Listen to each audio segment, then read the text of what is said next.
आज हम बात करते हैं चार वर्ण चार जाति के बारे में। चार वर्ण ऋग्वेद के भीतर इसका वर्णन आया है। ये जो वेद जो लिखा है, चार वेद, ये सप्त ऋषियों ने लिखा है, ऐसा जिक्र है।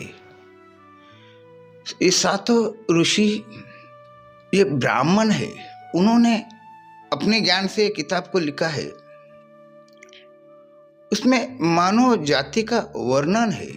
ब्रह्मा के सर से ब्राह्मण पैदा हुआ, फिर हाथ से पैदा हुआ क्षत्रिय है, फिर उसके बाद पैर है, मांडी है, उससे पैदा हुआ वैश्य, और उसके बाद सब में निचला जो हिस्सा है पैर के हिस्से से पैदा हुआ शूद्र। इस तरह की सोच ऋग्वेद में आता है। चार वर्ण में इंसान का विभाजन हो चुका। चारों इंसान को अलग अलग काम दिया गया। जो ब्राह्मण है उसके कर्म कुछ और है, वो बुद्धि से सोचेगा, वो बुद्धि की बात करेगा, वो परमात्मा की बात करेगा, वो ईश्वर की बात करेगा, बुद्धि की बात करेगा। ब्राह्मण के संरक्षण के लिए क्षत्रिय बनाया गया, उसको थोड़ा एक अच्छा सम्मान दिया गया कि वो हाथ से पैदा हुआ। फिर उसके बाद जो व्यवसाय करते, जो व्यापारी है, वो व्यापार करेंगे तो ही ये जनजीवन का आदान प्रदान होगा, लेन देन होगा, और उन्हीं से तो पैसा ब्राह्मण की तरफ जाता है। इसलिए उन पैर से जन्म लिए, इस तरह की सोच। फिर जो शूद्र है, जो लोगों की सेवा में जुड़ा हुआ है। सेवा यानी कौन सी सेवा? जो उनका मलमूत्र निकालने की सेवा, उनके आंगन में झाड़ू लगाने, मेहनत का जो काम है, निष्ठा का जो काम है, जो गंदा काम है, वो शूद्र करे। अगर शूद्र सेवा के लिए पैदा हुआ है तो शूद्र का सम्मान होना चाहिए था, मगर ऐसा हुआ नहीं। शूद्र का हमेशा अपमान हुआ। शूद्रों को बाहर थूकने की इजाजत नहीं थी। गले में उसके मटका बांध के वो मटके में थूक सकता था। शूद्रों के कदम कहीं गिरे तो वो पीछे झाड़ू बांध लेता था ताकि उसके पैर के निशानी रहे नहीं। शूद्र को कोई प्रार्थना, कोई परमात्मा को साधने का हक नहीं था। शूद्र यानी एक अपमानित जाति बन गई, जो छूत अछूत बन गई, जिनको छुआ नहीं जा सकता। उच्च जाति के लोग उनका पानी भी नहीं पी सकते, और ना ही इंसानियत बताकर उनको पानी दिया जाता था। इस तरह से शूद्र के ऊपर बहुत सारा अन्याय और जुल्म होता आया। आज भी शूद्र जाति के ऊपर जुल्म हो ही रहा, जबकि इस देश का कानून में, इस देश के संविधान में सभी को एक जैसा अधिकार दिया गया। वो अधिकार अब मिलाने के लिए भी शूद्रों को लड़ना पड़ा। कभी शूद्र ब्राह्मण से लड़े, कभी शूद्र क्षत्रिय से लड़े, कभी शूद्र वैश्य से लड़े। इन सब से उनको लड़ना पड़ा, और लड़ने के बाद में ही तो उनको एक इंसाफ मिला। वो भी इंसाफ पूरी तरह से नहीं है, अधूरा इंसाफ मिला। पिछला वर्ग, पिछड़ी जाति कहा जाता, जबकि यही पिछड़ी जाति का इंसान आज इस देश का राष्ट्रपति भी बना। मैं भी एक पिछड़ी जाति में पैदा हुआ। मेरे भी शुरू के जो गुण थे, वो झाड़ू मारना, नाली साफ करना, कचरा साफ करना, ये सब शूद्र का जो काम है वो मैंने किया है। मुझे उस काम में कभी झिझक महसूस हुई नहीं।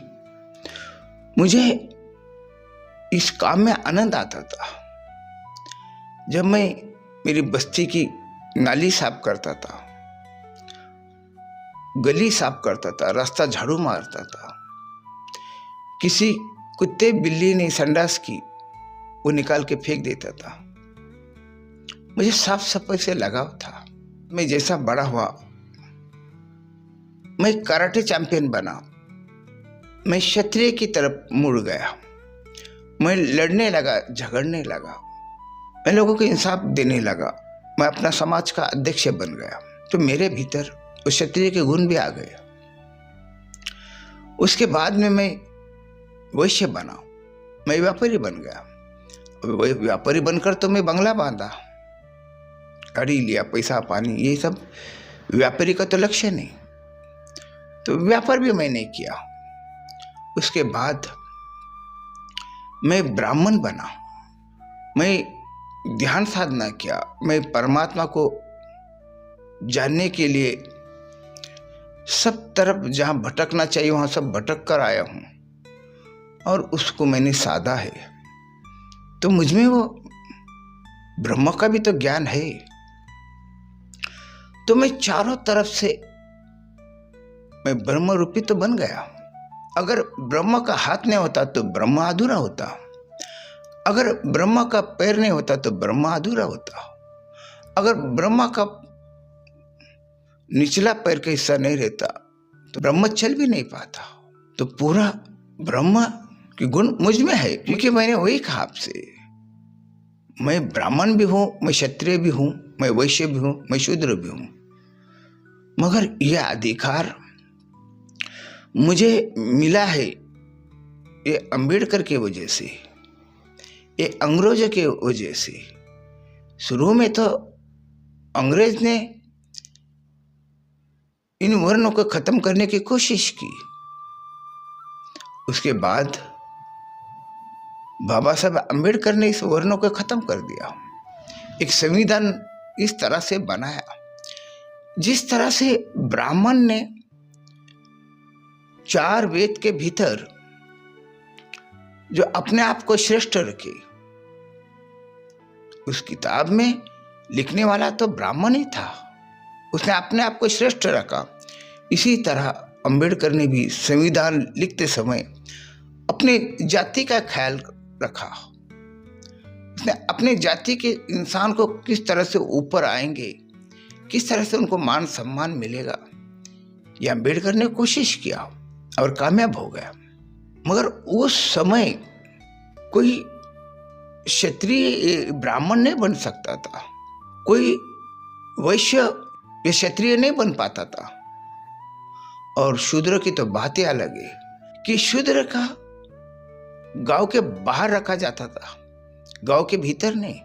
गांव के भीतर आएगा उनकी गंदगी साफ करने के लिए, उनका कूड़ा कचरा उठाने के लिए, उनकी नाली साफ करने के लिए, उनकी हजामत करने के लिए, उनकी पैर की चप्पल सीने के लिए। यानी जितने मेहनत का काम था,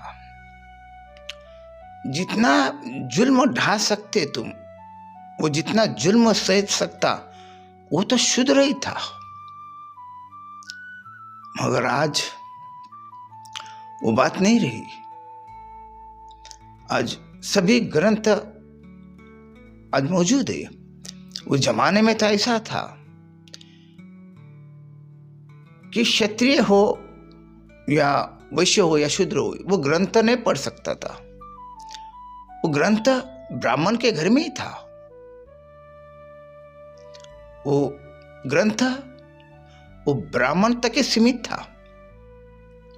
क्षत्रिय को वो ग्रंथ का कोई संबंध नहीं आता, उसको सिर्फ लड़ने का संबंध आता। वो सिर्फ लड़ेगा, वो संरक्षण करेगा, वो जुल्म करेगा।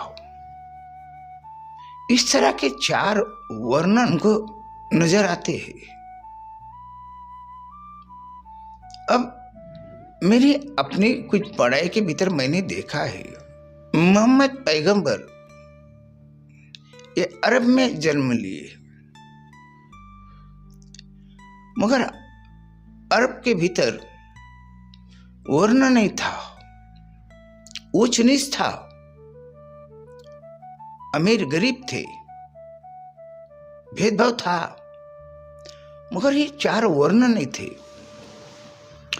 मोहम्मद पैगंबर एक गरीब घर में ही जन्म लिए और गरीब घर में जन्म लेने वाले को तो ही मेरे देश के भीतर शूद्र कहा गया, और वहां पे तो शूद्र नहीं कहा गया, वहां तो उनको जाहिल कहा गया, क्योंकि वो स्कूल गए नहीं थे लिखने पढ़ने के लिए। तो उस समय तो उनको तो जाहिल कहा गया, उनको तो बकरी चराने के लिए छोड़ा गया, उनको तो काम दिया गया बकरी चराना। फिर वही मोहम्मद पैगंबर वो वैश्य बन गए, उनका व्यापार था, वो तिजारत करते थे, तो वैश्य बन गए। वही मोहम्मद पैगंबर ब्राह्मण भी बन गए, उनको आत्मज्ञान हुआ, वो ब्राह्मण बन गए। और फिर वही मोहम्मद पैगंबर क्षत्रिय भी बन गए, वो लड़े, अन्याय के विरोध में लड़े, दुश्मनों से लड़े, असत्य से लड़े, और शासक भी बन गए, राजा भी बन गए थे। ये चारों गुण उनके भीतर रहने से ही वो पूर्ण ब्रह्म बन गए। फिर उनको जमाने ने पैगंबर घोषित किया। हिंदुस्तान के भीतर ब्राह्मण ये छोटी काम नहीं करेगा, उसको अपमान लगेगा।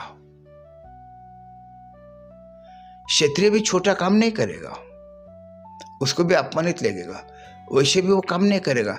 यानी यह सब जो वर्ण गिरे हैं वो एक दूसरे को ऊपर से तो नीचे तक दबाने के पीछे पड़े हुए। और फिर शूद्र में भी और शूद्र एक जात नहीं बनी, शूद्र में भी कई जाति बनी। आज भी शूद्र में भी कई जाति है, कहने को तो हम उनको शूद्र कहते, मगर सारे के सारे शूद्र नहीं, वो तो हम कम शूद्र है, वो ज्यादा शूद्र है, और वो तो उससे ज्यादा शूद्र है। इस तरह की भावना, इस तरह का भाव आज शूद्र में भी नजर आता। ये जो वेद के भीतर जो वर्णन लिखा गया, जो वर्णन किया गया, मानव जाति का विभाजन किया गया, ये मुझ जैसा इंसान ये सब सुनता है, समझता है, तो कितने जाहिल किस्म के लोग हैं। जिसने ये किताब लिखी है, जिसने ये वर्ण बनाया है, वो कितने क्रूर और जाहिल किस्म के होंगे। इंसान के ऊपर जितना जुल्म राक्षस ने नहीं किया, उतना जुल्म ऋषियों ने किया, और वो बुद्धि से किया। इंसान का वर्ण गिरा के उसको काम पे लगा दिया, तुम सब काम करेंगे और हम आराम करेंगे। इस तरह की सोच ये वर्ण लिखने वालों से पता चलता कि मानव जाति के ऊपर किस तरह से जुल्म हुआ, और मानो ये कितने पीढ़ियां बीत गई जिसको परमात्मा कभी जानने दिए नहीं थे। आज इंसान परमात्मा को समझ सकता। आज भी कई ब्राह्मण की यही सोच है, आज भी शंकराचार्य यही कहता कि शूद्र को परमात्मा जानने का अधिकार नहीं है। इसका आज भी वो मानने तैयार नहीं है, उनकी बुद्धि मानने के लिए तैयार नहीं है कि जबकि इस देश का राष्ट्रपति जो बनी है वो पिछड़ी जात की है। इस देश के बड़े बड़े पद प्रतिष्ठा पे जो बैठे हैं आज, एजुकेशन लेकर बैठे हैं, वो पिछड़ी जाति के हैं। और फिर आज भी एक शंकराचार्य वो यही कह रहा कि शूद्रों का अधिकार नहीं परमात्मा जानने का। ये सदियों से आज तक चल रहा। इंसान के भीतर किस तरह का भेद रख दिया गया, और ये भेद खत्म होना जरूरी है। मुझ में तो चारों वर्ण की छवि है। मैं चारों वर्ण की तरह जीता हूं। मैं ब्राह्मण भी बन गया, और मुझ में वो शुद्रता भी है। मुझे अगर आप कहोगे कि वो नाली साफ करने के लिए, तो मैं नाली साफ कर सकता आज भी। मुझ में वो क्षत्रियता भी है। अगर कोई बिना मतलब अगर मेरी हत्या करना चाहता है, मुझ में उसे रोकने की ताकत है। कोई व्यापारी मुझे मूर्ख नहीं बना सकेगा, इतना मैं जानता हूं, क्योंकि मैंने वो व्यापार भी कर चुका हूं। तो मुझ में वो सारी छवि है, सारे गुण है, और मैं परमात्मा को भी जान सकता हूं। ये जानने का अधिकार मुझे मेरा परमात्मा ने दिया है। बस आज इतना ही।